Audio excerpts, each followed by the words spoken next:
Bonsoir, alors je voulais vous montrer les fonctions du GPS car ça m'a été demandé. Donc pour voir les fonctions du GPS, on va dans les réglages, on va dans navigation. Alors la première chose qu'on peut faire, c'est comme utile, c'est que moi je mets toujours le GPS en sourdine. J'ai pas envie qu'il me dise la direction puisque j'ai Waze aussi qui marche en même temps. On peut avoir la navigation automatique, donc ça c'est très pratique. Donc ça vous dit le matin, ça vous met déjà en direction le travail, le soir le domicile. Et si vous intégrez votre calendrier avec des lieux, ça prend aussi en compte les rendez-vous. Donc par exemple, vous avez un rendez-vous à 6 heures à Paris, ben, quand vous arrivez dans la voiture, il va mettre directement le GPS pour aller à Paris. Vous avez le planificateur, donc ça c'est indispensable pour ajouter les arrêts au superchargeur. Donc ça évidemment, la limitation majeure du système à l'heure actuelle, c'est que vous ne pouvez planifier qu'un trajet aller. Vous ne pouvez pas faire un aller-retour. Par exemple, demain je vais aller à Strasbourg. Il va me faire le trajet, je vais vous montrer après pour aller à Strasbourg. Je vais consommer à peu près 33% de 35% de batterie. Mais je vais pas revenir, enfin là je vais pouvoir revenir avec une seule charge, mais il va pas me dire, je peux pas planifier le retour et lui demander de me trouver un point de recharge entre les deux, quoi. Donc c'est pour ça que bête au route planeur, quand vous avez un trajet long, ça reste indispensable pour planifier le retour, c'est-à-dire pour avoir assez d'énergie quand vous repartez de votre étape pour pouvoir rentrer. La navigation connectée, bon bah ça c'est, je suppose que c'est la navigation, le trafic en temps réel utilisé par Google. Moi j'ai mis 2 minutes de différence entre les deux trajets pour changer de trajet. Quand il y a un gain de temps supérieur à 2 minutes, il me donne le nouveau itinéraire. J'évite les ferries et effectivement on a l'option éviter les péages.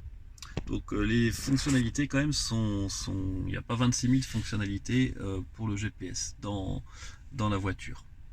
Alors maintenant, si on s'intéresse au GPS lui-même, ce qui est très intéressant, c'est que ici vous avez la possibilité de mettre que la carte et non pas la vue satellite. Ça, je pense que c'est le trafic en temps réel. Vous voyez, on le voit d'ailleurs sur l'écran là. Hop, hop, on voit les roues rouges. Et surtout, très important, le dernier icône, c'est les superchargeurs aux alentours. Donc là, si par exemple je sélectionne le superchargeur numéro D, hop, il me montre le superchargeur numéro D avec l'adresse, le nombre de bornes disponibles.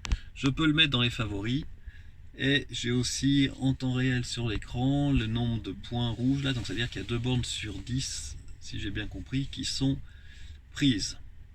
Et donc je peux le mettre dans les favoris. Je crois qu'on peut même rajouter, vous voyez, quand on clique sur l'écran, on peut mettre des points d'intérêt et on peut les mettre directement dans les favoris. Donc ça avant, je pense qu'on pouvait pas, mais depuis la version 10, on peut sélectionner un point sur la carte si on connaît exactement l'endroit sur la carte, et plutôt que de taper l'adresse ou de l'énoncer, et on le met en favori et puis c'est réglé.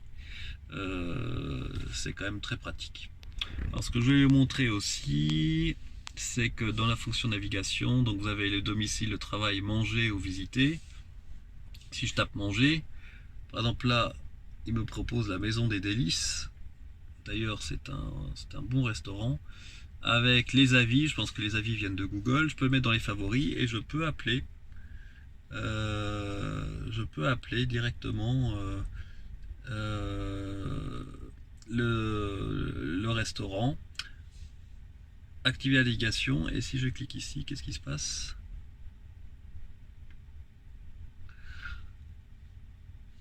Ah bah ça ouvre la page Facebook directement du restaurant. Pas mal. Pas mal du tout. Donc voilà, donc ça c'est les fonctionnalités pour le restaurant. Je peux le mettre dans les favoris. Si j'appuie aussi ici, j'ai aussi la fonction visiter. Et là, il me fait faire visiter la place Messeplatz à Bâle. Bien. Et en fait, ce que je voulais vous montrer, c'est que par exemple, j'ai mis la planification pour demain. Et on va voir tout de suite le trajet. Et ce qu'il va nous montrer, c'est qu'il faut 23, il me faut, j'ai à 56%, je vais arriver à 23%, donc il me faut 33% à peu près de batterie.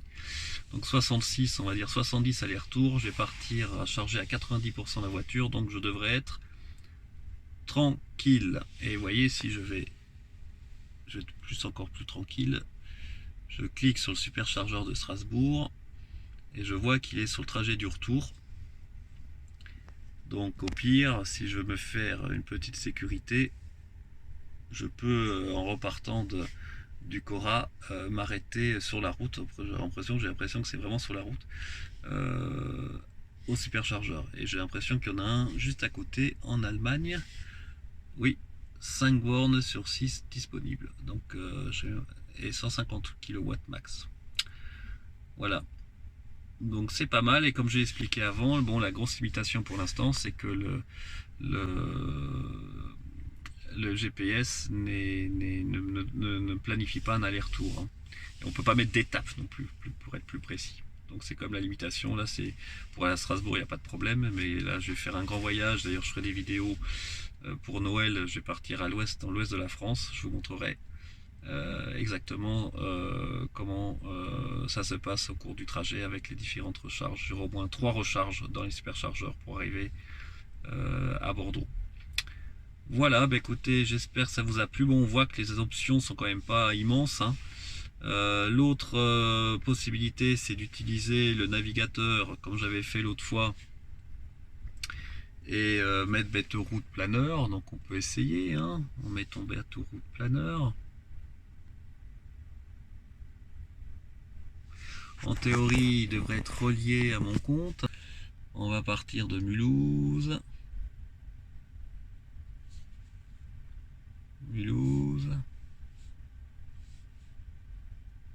Oula.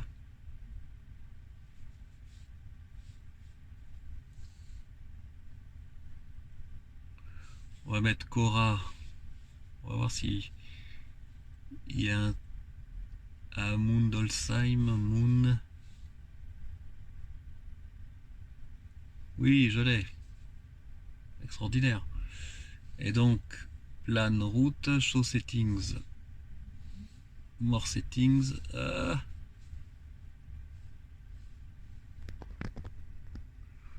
je suis pas logué là. Donc c'est dommage, mais on va dire que je pars à 90%.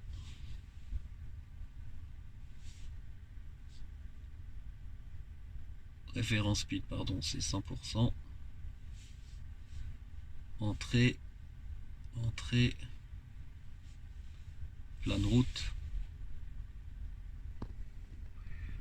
Donc il me prévoit intéressant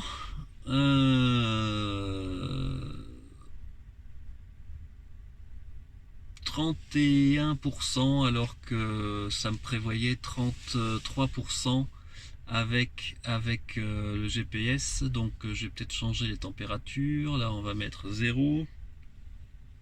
Entrée, plan de route. Ah bah voilà, 33%. Donc je pense que le GPS de la voiture doit prendre en compte peut-être la météo. Ça va être intéressant. Faut que je vérifie ça. Et donc là évidemment la grosse différence c'est que je peux rajouter un waypoint. Je recommence. Plan de route. Et donc là, on va voir demain si ça sera le cas. Je pars à 90%. Je reviens à 24, sachant que je vais peut-être tourner un peu à Mundolsheim. Je perds 4-5%, donc ça devrait le faire. Vous voyez la grosse différence là, c'est quand même pratique. Et 192 Wh au kilomètre, sachant que l'autoroute, enfin la voie rapide pour aller à Strasbourg n'est pas à 130, hein, donc je vais être sûrement à 110. En plus il risque de pleuvoir, donc je vais être encore plus plus lent. Voilà, bah écoutez, j'espère que cette vidéo vous a plu et puis on verra demain ce que ça donne. Sur ce, passez un bon week-end. N'hésitez pas à me poser des questions. Des fois, j'ai des commentaires pas très finaux dans mes vidéos, mais bon, ça sort comme ça de la bouche. J'essaye pas de refaire mes vidéos 20 fois pour que ça soit parfait, donc il y a toujours des petites imperfections, je m'en excuse, mais je préfère faire quelque chose de naturel et dire ce qui me passe par la tête à un instant T sans refaire à chaque fois les vidéos. Merci encore et puis à bientôt.